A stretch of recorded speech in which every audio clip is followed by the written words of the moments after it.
You ready to see Amy's hair cut and color start to finish? Well, here we go.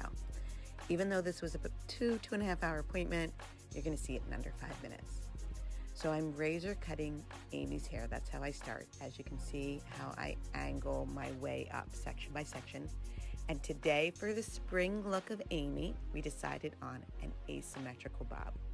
So as you can see how my sections are, I'm going to be working up the entire head this way, but I'm using my razor because we want a lot of texture. What you're seeing here in the back of Amy's hair, she has a little more wave than she does anywhere else. When we go through puberty, having children, menopause, anything that changes our hormones does change our hair. So after Amy had the babies, her hair did get a lot more texture in the back. So we love using the razor when I cut her hair, especially back there, because that's how I can really get a lot of movement into her hair. Now, as you can see, the one side I'm texturing with a little bit of a longer bob, whereas on this left side, I'm texturing even more, making it shorter, so this way she can have an asymmetrical look today. That's gonna give her something fresh and new that we haven't done actually. So we're really looking forward to the results on this one. So again, section by section, I work my way up, and I'm literally using the razor, but I'm doing the one side a little bit more blunt on the right, where the left has a little bit more texture in throughout it. As you can see, I'm creating this really sharp angle on this side that we know Amy loves, her very dramatic inverted bobs.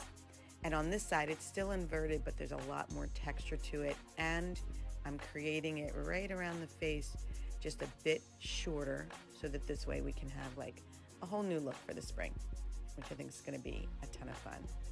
So now I'm just gonna work my way completely up the top of her hair, section by section, doing the same technique to get that inverted bob on the one side and that more textured, shorter bob on the other side. Once I get through that, I'm gonna work my way to the front and the top. So as I go here through the front, I'm gonna switch to my scissor. Amy's hair is a lot straighter around her face, and I want a little bit more drama here around the face as well. So I'm starting with my scissor, but I'm point cutting, as you can see. I'm taking more off of this side, so there's gonna be kind of a frame around her face and then moving into the longer bob on the other side. Now when I pick up to texturize the layer, as you can see, I'm not taking a lot off. These are not short layers. You can tell when I pull up how long these layers are on the top of Amy's hair. And that's how we keep that bob look, but still a ton of texture into her hair. As you can see, we did take a lot today, but it's gonna be adorable. Now I'm gonna just do my halo face framing that I do on Amy's hair.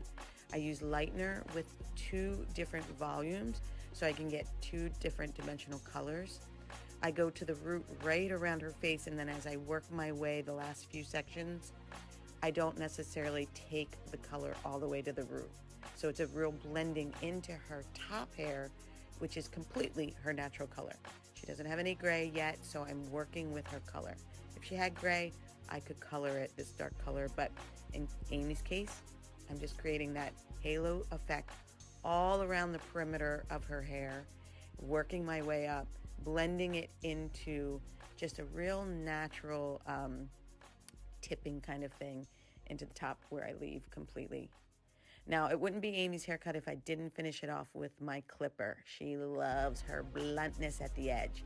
So as you can see, I use my clipper to go in there and create that nice strong inversion and then that nice strong blunt on the other side. Check her out on QVC, because then you'll be able to see her real fresh new spring look.